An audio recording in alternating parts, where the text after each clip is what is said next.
মানুষের যখন বিপদ আসে না দেখবে ফট করে আসে।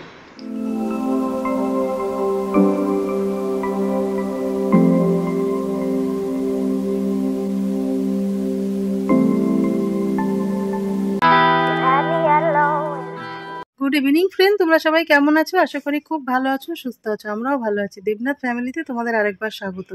আজকে হচ্ছে রবিবার আর বাজে হচ্ছে সন্ধ্যে 6টা। তো এখন থেকেই ব্লগটা শুরু করলাম।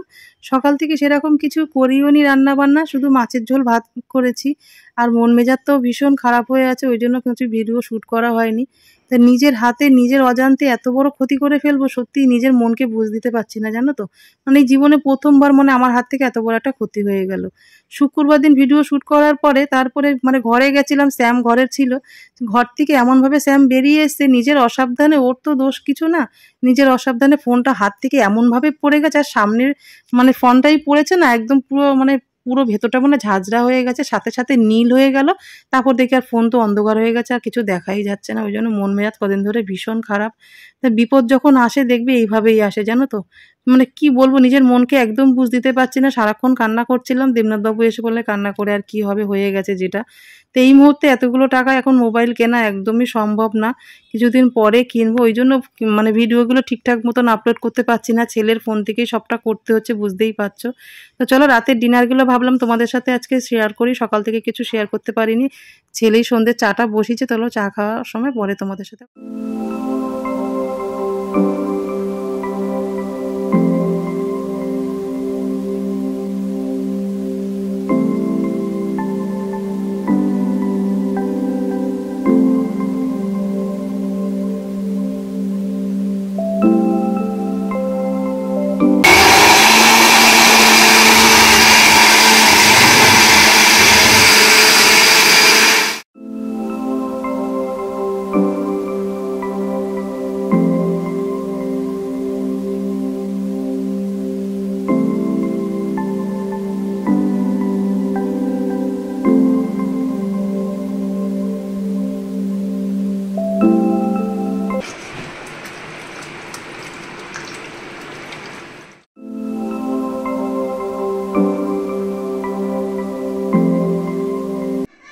অনেকক্ষণ পরে আবার তোমাদের সাথে কথা বলতে চলো। সকাল থেকে আজকে ব্লগটা শুট করতে পারিনি, আজকে একটু ঝামেলার মধ্যে আছি। কালকে যা আমার বুধবার দিন না শুক্রবার দিন লাস্ট ব্লগ করার পরে ফোনটা একদম সর্বনাশ হয়ে গেছে। সেই থেকে কোনো ফোনে শুট করতে পারছি না। ছেলে আসলে তারপরে ছেলের ফোন থেকে সবটা হচ্ছে, তো ওই জন্য একটু সব কিছু দেরি হয়ে যাচ্ছে।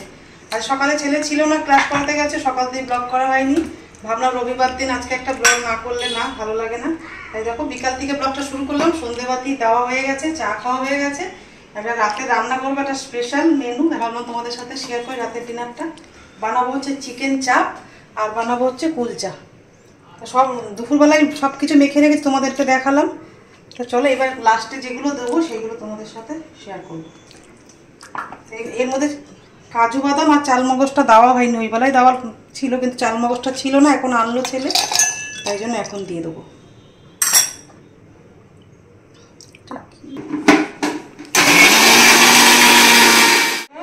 আর কাজু বাদাম পেস্টটা এর মধ্যে দিয়ে দেবো। এটা কিছুক্ষণ আবার অনেকক্ষণ মাখা রয়েছে, অনেক ঘন্টা হয়ে গেছে, সেই দুপুরবেলা মেখে রেখেছিলাম খাওয়া দাওয়ার আগে। মানুষের যখন বিপদ আসে না দেখবে ফট করে আসে। ফোনটা দিব্যি শুক্রবার দিন ব্লগ করছিলাম, তারপরে ফোনটা এমনভাবে পড়ে গেল স্যামের ধাক্কা লেগে। এই মুহূর্তে অনেকগুলো টাকা এখন ফোন কেনাটা এখন সম্ভব হচ্ছে না, সেই পুজোর পরে ছাড়া বা পুজোর সময়।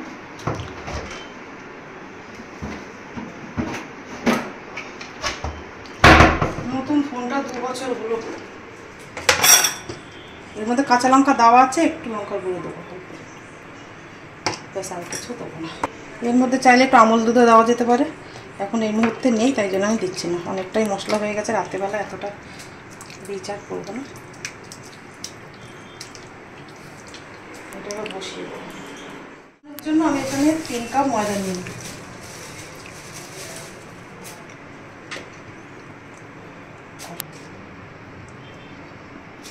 তিন কাপ ময়দা, ওতে এবার রিফাইন্ড অয়েল দিয়ে দেবো। এটা হচ্ছে বেকিং সোডা, বেকিং পাউডার, এই যে স্বাদ মতো নুন,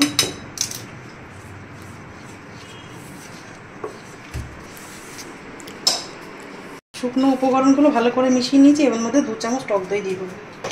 এটা তো ভালোই ভালো দিয়ে দেবো।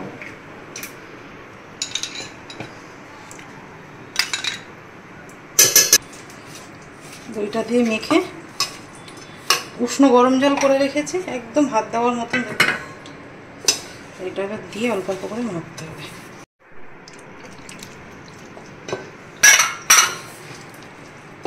চলো ময়দাটা ভালো করে মেখে যতক্ষণ চিকেনটা হবে ততক্ষণ ময়দাটাও সেট হয়ে যাবে। চাটু গরম হয়ে গেছে, চাটুর মধ্যে তেল দিয়ে দেবো।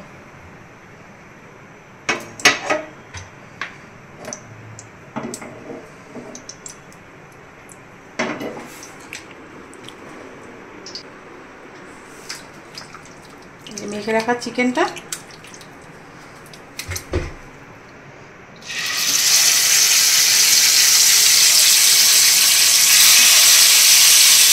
এর মধ্যে গোলাপ জল, কেওড়া জল সব কিছু দিয়ে দেবো।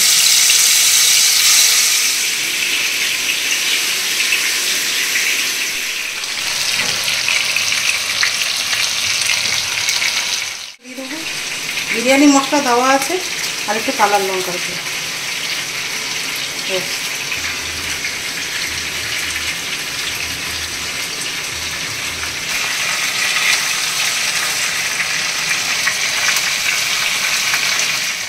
নিয়ে তারপরে এটা তুলে নিয়ে তারপরে মশলাটা দেবো। এটা কত দেবো? ঠিক আছে, কুলচা বানানোর জন্য ময়দাটা রেডি হয়ে গেছে। এবার একটু লেচি কেটে নেবো একটু বড়ো বড়ো করে।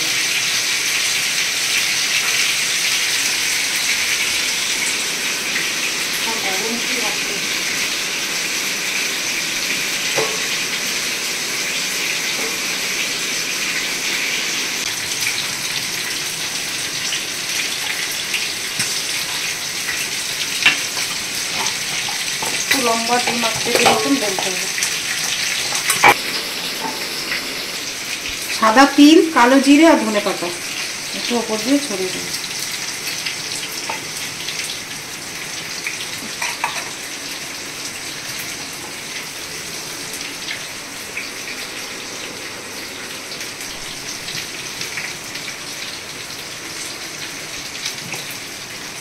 হালকা করে একটু পেস্ট করলে এগুলো বসে যাবে সব। পুরোটাই জলের ভাপে আমি এইটাকে কুলচাটাকে রেডি করবো। আমি একটু জল দিয়ে দিলাম।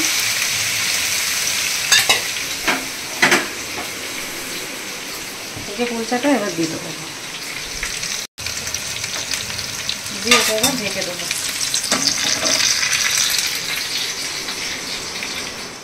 হয়ে গেছে, এই দেখো কত সুন্দর করে।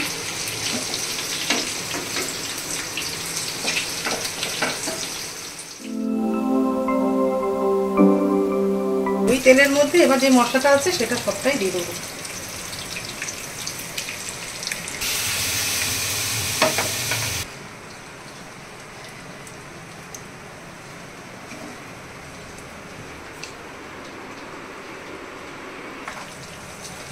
গুঁড়ো দুধ দিতে পারলে খুব ভালো হতো, কিন্তু এই মুহূর্তে নেই বলে আমি একটুখানি মিষ্টি দিয়ে দিলাম ওর মধ্যে, স্বাদটা ব্যালেন্স করার জন্য। গুঁড়ো দুধটা দিলে বেশি ভালো লাগে। এরকম হয়? এটা হয়ে গেলে ওপর থেকে একটু তেল ব্রাশ করতে পারো, ঘি দিতে পারো, বাটারও দিতে পারো। যে হালকা করে তেল ব্রাশ করে দেবো।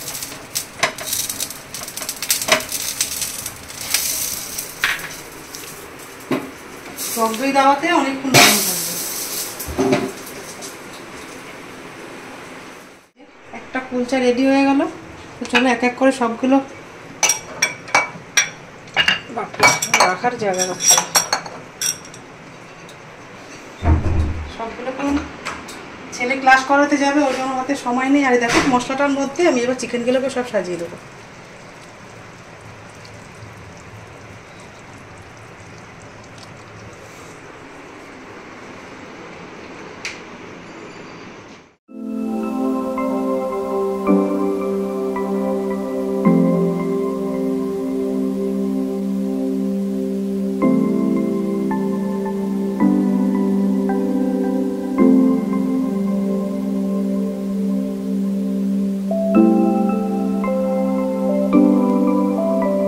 দেখো রবিবার রাতে ডিনার করতে সবাই বসে পড়েছি। চিকেন বলে আমায় দেখ, কুলচা বলে আমায় দেখ, কাকে ছেড়ে কাকে দেখবো বলো তো। দুটো রেসিপি একদম অসাধারণ খেতে হয়েছে। আর কুলচাটা প্রথমবার বানালাম, এতটা ভালো হবে আমি সত্যিই আশা করিনি, ভীষণ ভয়ে ছিলাম। আর চিকেন চাপটা একদম সহজভাবে তোমাদের দেখিয়েছি, আমি গুঁড়ো দুধ আর পোস্তটা শুধু অ্যাড করিনি, এছাড়া সব কিছু অ্যাড করেছি।